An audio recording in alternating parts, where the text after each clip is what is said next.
How's it going, gents? Quick little video today while we're still in lockdown. Only about a week or so until lockdown is over.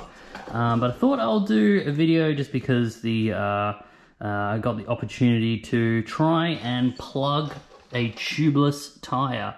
Now, most of my bikes are tubed, like my WI250R, so I've actually been very lucky on almost all my adventures. I've never really got punctures, but now that I've got the KTM 790, which is tubeless tyres, when you get a puncture in a tubeless tyre, you must plug it. So I've seen Nerb do this quite a few times on his 1190, but I've never had to do it myself. But I live in a new estate, newer development, and that always comes with new houses. And what comes with new houses and construction is punctures. You can see there, nail through the tyre. My wife's already got a puncture in her car. Now I got a puncture on the 790. So now normally I would just plug that and keep riding it. I did get new tyres because these tyres, these Karoo 7s, have got about 8,000 Ks on them, and as you can see, they're pretty worn out. Not a lot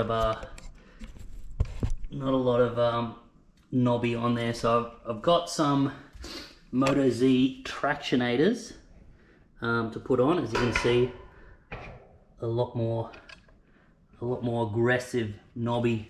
Before I put them on, let's try and plug this, because it's a good time to test, see if I can plug a tyre on my own. Better to do it here in the comfort of my own garage than do it out in the trail.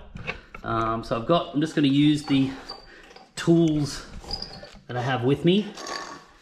So I'm just going to use the tools that I actually carry on me. So I've got plug kit and an air compressor and a beer, because it's Melbourne Cup weekend and been on the beers. So this is the kind of thing that I'd have on me. Probably don't need a compressor because I've got CO2, but yeah, let's try and plug it just using what I would have on me. No idea what I'm doing. I'm just gonna try and do what I've seen Nerb do a million times, because Nerb seems to get a lot of punches. I think when you've got a bigger, heavier bike, you get a lot more punches, because I get almost no punches on my little 250. 790, already a puncher. Here we go. So this is using the tool I would have on me. That is quite the nail in there. Which is this thing. I don't even know what these tools are, man. I've always just hoped that Nerb will be there if I ever get a puncture. Alright. So now, I think what you're using is this reaming tool. And you've got to, I don't really know, do some reaming.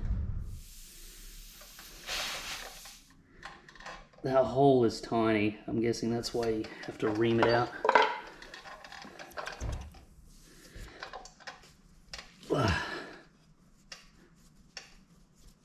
This is what practice is for, boys. I've reamed it, pull this out, and then we go in with this.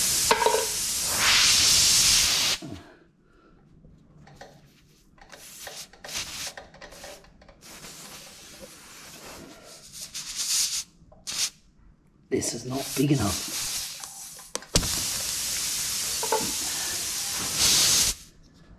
I think we're gonna ream some more, eh? Oh, fully in there, look at that, it's fully in there. Really give us some girth. Try and get this in here.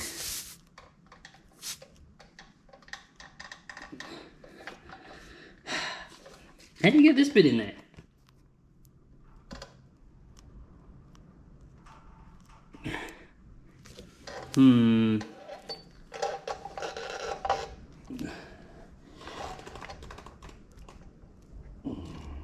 I am struggling. Reading the instructions, it says push reamer tool into puncture, work it up and down until reamer tool moves freely. And that's not really moving freely, so let's keep working that until it moves freely, eh? There we go. Alright, that moves freely now. I would say that it goes pretty much straight in, straight out. So Let's do some more of the solution junk.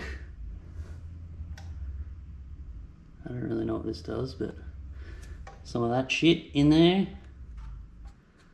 This is why you practice things in your garage, so you're not stressed out doing it on the trail. Oh, that reamer's hot now. Really working it.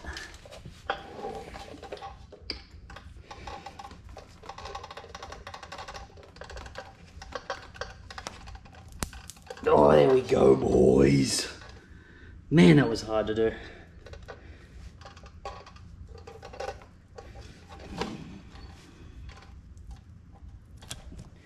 All right.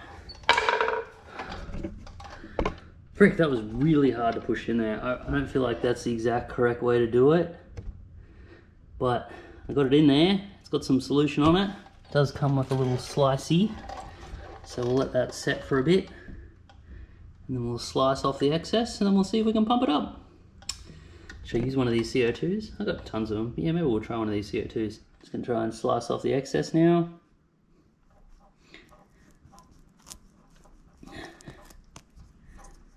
Alright,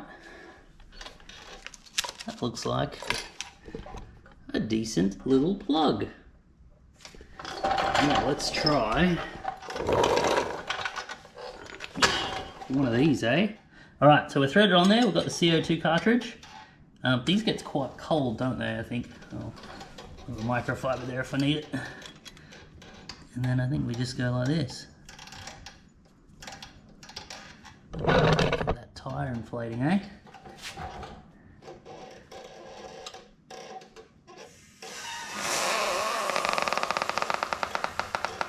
Oh, that does get cold. There we go. You can see the ice coming off that. Tyre's inflated.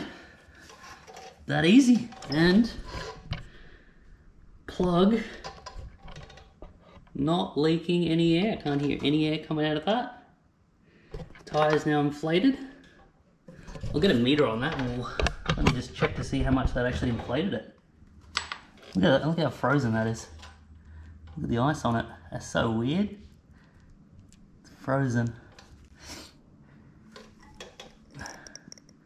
6.5 psi. So did not get a lot of air in there, but I mean 6 psi is better than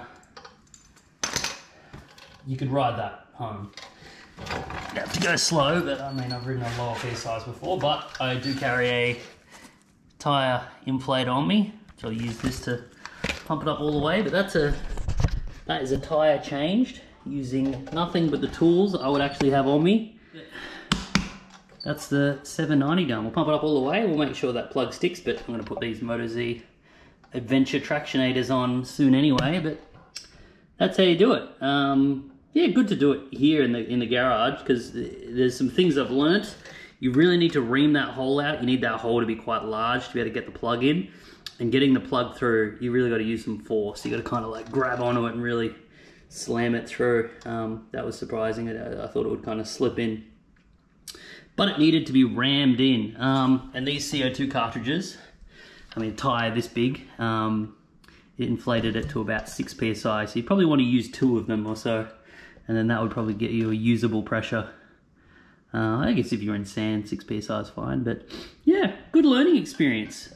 Using only the tools that I actually carry on me. So next time on those tyres, if I get a puncture, hopefully I'll be able to do it myself. Yeah, just a little video. Next video will be an actual adventure. Restrictions are over in Victoria.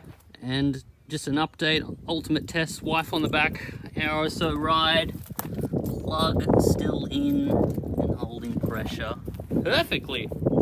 First plug, complete success.